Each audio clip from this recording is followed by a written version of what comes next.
story like most of my stories. It is about Klaus Störtebeker, a pirate, a German pirate.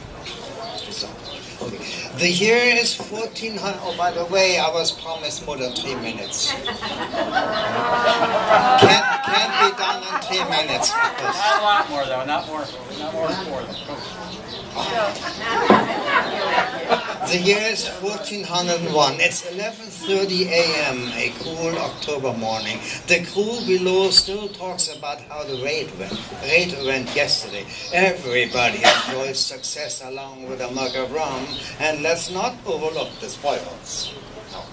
Those rich merchants deserved to be robbed. Just now the dense fog begins to thin out, and the lookout thinks he saw several mastheads in a range of bearings. Of course he was suspicious, being a criminal, a hunted pirate, not trusting his vision alone. There was his sixth sense, his intuition, and the darn optical illusions at sea. Well, he did have a bit of rum last night. He did. Yes, he gave careful sound signals to the fellows below. They in turn raised the entire crew almost soundless. Anchor was raised and the signal sent to 3 other ships and Störtebeker's fleet, the official raiding party. Of course, Klaus was not born a pirate in October 1360. Life's events shaped him to become a pirate. He was just an innocent cruiser like you and me when the Swedes hired Klaus Störtebeker to rob the Danes and bring the bounty provisions to Stockholm. Those Stockholm folks were starving. Eventually, Klaus targeted rich Hanseatic merchants and became a real irritation. Is this all right? You can have it. Yeah. Don't fall asleep, okay? The good part is coming.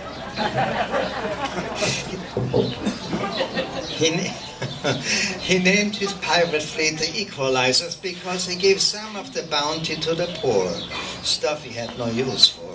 He was in good standing among the poor, and they spied for him. Okay. The trap. Hanseatic merchant developed a clever plan to trap Klaus Störtebeker and his buddies. Once and for all, to rid the sea of pirates. They had had enough.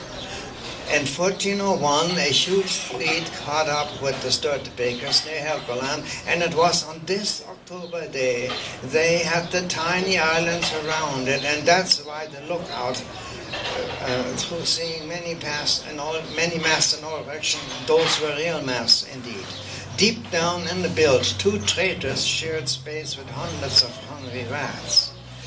Only a small fire kept the rats from attacking the traitors, and traitors had been down in the hole all night, melting lead which they poured between the chain links, preventing the rudder from moving. When they were done, the ship could not be steered out of the anchorage, and they were stuck while the huge battle fleet was closing in. Störtebeker and his crews were eventually overcome and brought to Hamburg, where they were tried for piracy. Now comes the good part, the execution. Yes. Normally I don't write this like this, but we need some blood. I was invited to record the execution and then to classify the event top secret, but instructed by the mayor to declassify the execution in 2014 to the World Cruises here at La Paz Bay Fest. So here I am with old news, declassified, of course. Executions were always fun for the entire family. Remember, it's the year 1401. No TV, no radio reporting on the grandstand. Only the hangman, 73 prisoners, a few guards, and myself, of course. For this execution, the city had built a grandstand to seat the senators and the mayor. To the left and right of the grandstand, simple benches, 4 rows deep, holding perhaps 200 so-called witnesses, which are the merchants who lost goods to these pirates. Several hundred restless, sensation-hungry peasants gathered around the grandstand. I noticed a mother and her little one, barely 4 years old. She squeezed herself to the front row. Fathers carried little daughters on shoulders right up close that the kid could see enough. When there were hangings, folks would want it to be close as possible to the actual hanging. But recently, the Senate decided not to do hangings anymore. They said it's not entertaining and shocking enough for culture. I have to agree, we need a change. From now on, we will chop heads off, the mayor announced. Huh? Yes, let's go. The hangman did a step forward, raised his huge gleaming axe, held the axe for a few seconds for all to see, and then he stepped back to his stand position, let the axe handle hit hard. Let the axe hit the stand to make a striking sound.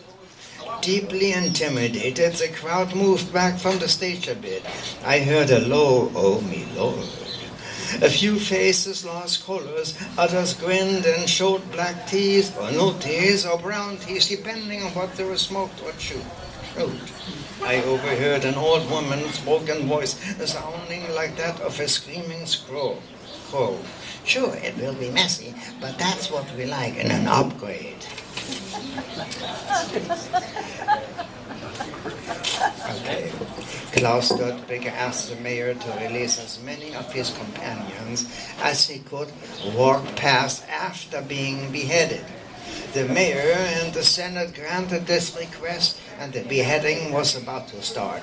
They couldn't believe something like that could be done, so they let him. The hangman, a huge, nasty-looking fellow, I guess because of the way he dressed for this job.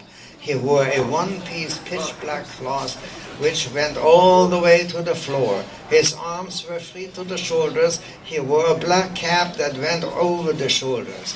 The cap had only his eyes looking through round holes. At the top of the cap was a bright blood-red roundish something. It moved in a weird way as he moved his head. That thing made the hangman's brutal appearance even more frightening. It was the blacksmith who was asked by the mayor himself to do the beheading. The mayor, a clever man, knew that the blacksmith had a mean attitude and was a very big man with arms as thick as a man's thigh. Besides, he could make the tools for this job. He would earn 1 piece of gold for each rolling head. It's time, the mayor ordered. The blacksmith had brought a few pieces of thick wood, which he put on the block, but one by one swung the axe in a wide and mighty turn. As the axe met the wood exploded under his powerful swing.